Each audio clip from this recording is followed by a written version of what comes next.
Duda ng mga kababayan natin, ito daw na si Mr. Bato de la Rosa ay nagpapaawa lang. Mukhang ito daw ay kwento-kwento lang. Pero ang totoo niyan, laman po talaga ito ng balita. Kahit po sa mga mainstream media, laman po ng balita na yun nga, ang huling pasahero, konti-konti na lang, na inihatid nung bumagsak nga na chopper.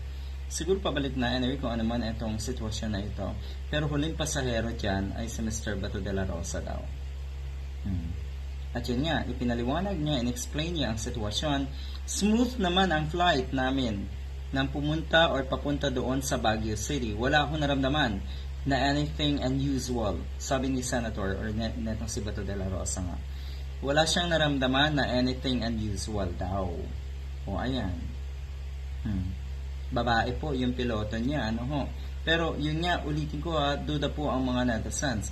Maniwala ka dyan kay Bato, sabi ng isa, pa lang yan para makakuha ng simpatya ng taong bayan dahil nga sa election. Totoo, dahil kahit negatibo yan, or kahit positibo or negatibo nga naman na publicity, ay publicity pa rin at makakatulong talaga kay Mr. Bato de la Rosa. Paawa effect lang daw yan para maging bida sa tingin ng mga naniniwala sa kanya. Bidang-bida daw ngayon si Mr. Bato de la Rosa. Pero yun nga, di ba nga sabi, talaga pong mahirap daw or matagal daw kuhanin sa mundong ito yung mga taong hindi maganda ang record. Yung mga taong masasama. So yung mga mabubuti, yun daw ang inuuna na kuhain. Totoo ba yun? So ay talagang matatagalan etong si Mr. Bato de la Rosa. Isa pa, marami daw siyang dapat harapin. Marami daw siyang dapat panagutan sa batas at sa ating mga kababayan.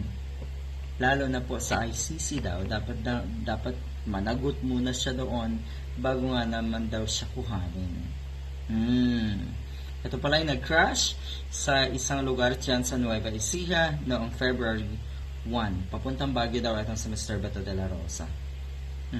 Masaklap dahil you see, siguro iniisip mo ito ay napaka-positibo para sa iyo, kaawaan ka ng mga kababayan natin, yung tipong magugulat at makakuha ka ng simpatya sa mga kababayan natin. Kabaliktaran ang nangyayari dahil kung siguro mas inuna mo na makiramay kung sino man yung nasawi at wag mong tabunan ng pamumulitika mo yung mga ganitong klaseng issue, siguro sa bandang huli mas positibo pa ang dating sa iyo na ito.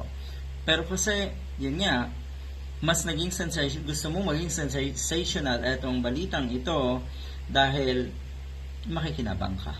Good luck.